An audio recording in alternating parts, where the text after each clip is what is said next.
For information on the news around you, keep watching Face Talk YouTube channel. Subscribe to the latest news and press the bell icon.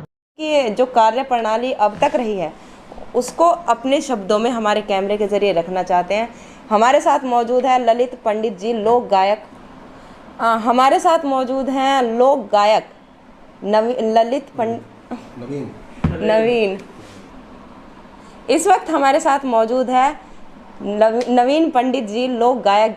गीत के जो यार क्या है ये तो इस वक्त हम मौजूद हैं लोक गायक नवीन पंडित जी, पगोता निवासी। उनके पिताजी के समक्ष बैठे हैं और रखेंगे उनके पिताजी के विचार अपने कैमरे के जरिए आप सभी के समक्ष। जी नमस्कार सर। नमस्कार सर आपका शुभ नाम? मेरा नाम मंगूलाल है जी। आपके गांव का नाम?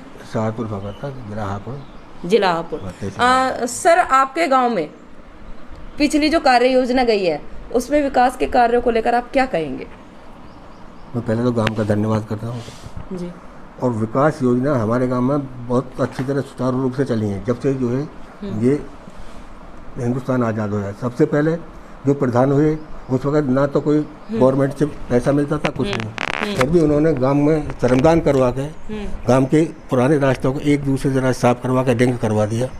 उसके बाद में जब ये हैंडपम्प लगने शुरू हो गए, उस वक्त हैंडपम्प नहीं थे, रास्ते साफ थे। क्यों रास्ते में पानी जब घर कुआं से खींच के जाए, थोड़ा पानी खींचे उसे खर्च नहीं करे, बहुत कम खर्च के तो गारे नहीं हुए। जब हैंडपम्प चालू हो गए तो गारे लगने होने शुरू हो गए। तब हुए प्रधान श्री राम जी, तो उन्होंने घर घर से चंदा उगा के, पैसा नहीं मिलता था कोई भी। अच्छा। उन्होंने विकास बहुत कराया, घर घर से चंदा उगा के उन्होंने खंजा तक लगा। मैं चाहता हूँ हमारे गाँव के लड़के जो खेल जगत में जाम है, अच्छा, स्टेडियम हमारे गाँव में है। अच्छा। और जब इन नौजवानों को, इन बच्चों को रास्ता दिखाया जाए जब तो जाएंगे।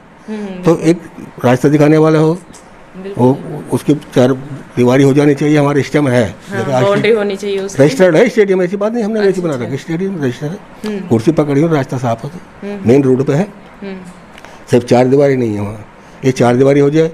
और बच्चों को प्रेरित करने के एक आध गाँव में अच्छे पहलवान है, ऐसी बात नहीं है। वो देसी पहलवान है, वो नहीं जो राष्ट्रीय लेवल की कुश्ती लड़ते थे, तो वो भी उनको जो कोच पढ़ने का काम कर सकते हैं। और जब तक बच्चे को आगे ले जाने वाला कोई ना होगा, दिल्ली में जाके सिलेक्शन होता है, मुझे बहुत इस तरह, जब तक तुम्हारी सोच दिल्ली में नहीं, बच्चा तुम्हारा कितने बढ़िया वो वहाँ नहीं पहुँच सकता। तो वहाँ इस तरह की जब वहाँ तक नहीं पहुँचेगा आदमी, तब तक बेकार। तो मैं चाहता हूँ हमारा बच्चा जो खेल जगत में जाने चाहिए। बहुत बढ़िया, बहुत अच्छी सोच है सर। आज जो अभी आखिरी समय में, अभी जो पीछे 5 साल गई है, इस समय में आपके यहाँ के प्रधान कौन थे? ये सुधा देवी थी। सुधा देवी जी। सुधा देवी जी इस बार की प्रत्याशी हैं? नहीं, अब नहीं है। क्यों? कुछ उनका अपना काम बहुत बढ़िया संपन्न है, उन्हें इसी कार्यकाल में टाइम नहीं मिला। अच्छा। तो वो घर संपन्न है, उनका काम अपना, कुछ उनका अपना काम बहुत बढ़िया संपन्न है, उन्हें इसी कार्यकाल में टाइम नहीं मिला। अच्छा। तो वो घर संपन्न है, उनका काम अपना सही चल रहा है, उन्हें नहीं मिला।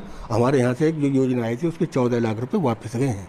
अच्छा। हाँ, तो उन्होंने सोचा जब मैं काम नहीं कर सकती तो क्यों भाई, मतलब कि सही बात है, जब वो प्रधान पद की जिम्मेदारी नहीं उठा सकती, उसका भार नहीं संभाल सकती, हमारे गांव में तो अब किसी और को मौका दें तो ज़्यादा अच्छा रहेगा। ये आजकल 29 तारीख तक ही पार्टी पॉलिटिक्स है। 29 तारीख बाद में हम सब एक हो जाएंगे। चुनाव में वोट पड़ने की बात है, हमारे गांव में पार्टी पॉलिटिक्स कोई नहीं, कोई किसी का दुश्मन नहीं, कोई नहीं। अब तो पार्टी में भाई का दुश्मन होता है, सब जानते हैं जी। पर चुनाव में वोट पड़ने के बाद में सब एक है, जो हो जाएगा वो सिर माथे पे, कोई उसके विपक्ष में नहीं जाएगा। बहुत बढ़िया गाँव है, कहीं चुनाव में झगड़ा नहीं होता हमारे यहाँ में कभी भी आज तक। ऐसा जातिवाद नहीं होगी तो? जातिवाद तो हमारे यहाँ है ही नहीं। अच्छा। अब देखिए हरिजन खड़ा हुआ है जी, एक पंडित खड़ा हुआ है, और मुस्लिम वोट है। मुस्लिमों को मैंने बता दिया, उनके लिए वो बना दिया कब्रिस्तान।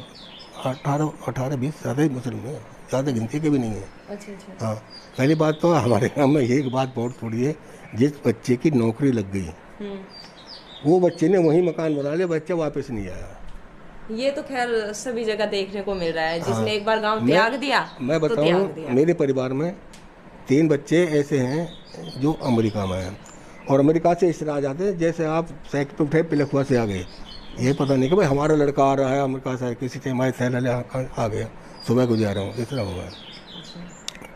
हमारा खुद लड़के ने फैक्ट्री लगा रखी है, वो भी फ़ौरन जाता, ऐसे चला जाता, रातों गाड़ी पकड़ी, फ्लैट में गया, चला, दोस्तों से आ गया वापस। सबसे बड़ा लड़का जो है उसने फैक्ट्री का रखी है।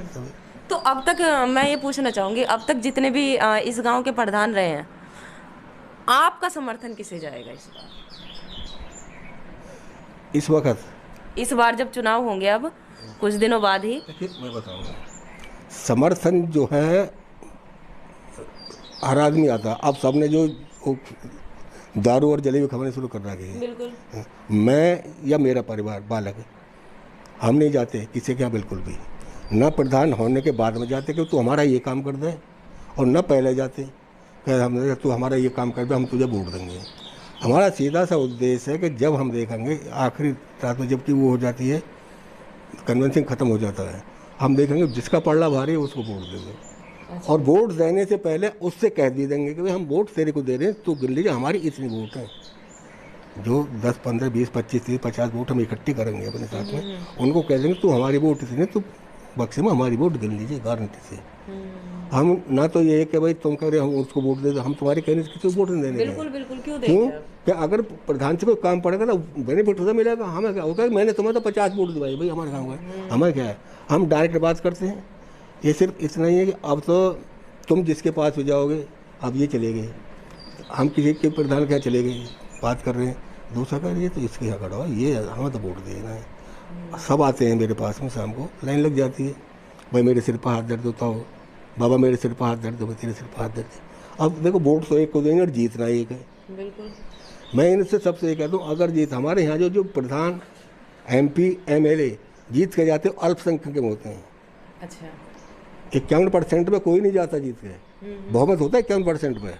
हमारे यहाँ कोई भी ऐसा नहीं है, चाहे प्रधानमंत्री MP होकर गए वो भी 51% पर नहीं है। मैं तो कहता हूँ अगर तुम्हें जीतना है तो इस तरह की वोटिंग, इस तरह की परामर्श करो पब्लिक से कि तुम 51%, तो जब 51% को लेकर चलोगे तुम्हें हराने वाला नहीं है, तुम्हें कोई वो नहीं देने का, तुम हार जाओगे। बिल्कुल सही बात है। और कुछ कहना चाहेंगे, इस वक्त चुनाव का माहौल है? मुझे कुछ नहीं कह रहा, बहुत बढ़िया। क्यों कि पहले से ही हमारे गांव में ये बहुत बढ़िया बात रही है कि कोई झगड़ा किसी बात का नहीं है। मैं किसी आदमी को कोई बड़े प्यार से वोट देना है, जिसको तुम्हारी इच्छा है उसको देना, खुलेआम से वोट देना, कोई ये बात नहीं। कोई किसी को रोकने वाला नहीं है, पहले से हर आदमी को पता, छोटे से पता, बड़े बड़े जो दलित हैं उनको पता, उनको कोई रोकने वाला नहीं है, औरतों को नहीं रोकने वाला। कहीं जो रास्ते में कोई ये नहीं करवा तुम कहाँ जा रहे वोट देने जा रहे, पता होते भी सब, कोई बात नहीं, बहुत बढ़िया वोट नहीं चलते हमारे। जी। तो दर्शकों, ये थे हमारे साथ लोकगीत गायक ललित जी के पिताजी, जिन्होंने हमारे सामने अपने का यार, तो ये थे हमारे साथ लोक गीत गायक नवीन पंडित जी के पिताजी, और उन्होंने हमारे सामने हमारे कैमरे के समक्ष अपने विचार रखे। उनके विचार बहुत अच्छे थे। उन्होंने जब से होश संभाला है तब से लेके अब तक जितनी भी प्रधान पीढ़ियाँ रही हैं उनके कार्यकालों के बारे में हमारे सामने जिक्र किया, और हमें बहुत अच्छा लगा। हमने भी पहली बार काफ़ी अरसे से लेके अब तक के जितने प्रधान रहे उनका जिक्र सर की ज़ुबानी सुना, हमें बहुत अच्छा लगा। और हम भी आपसे यही उम्मीद करेंगे कि अपना वोट उसी आदमी को दें जो आपको और आपके गाँव को उन्नति की ओर ले जाए। इसी के साथ मैं लेती हूँ ज्योति आपसे विदाई। नमस्कार।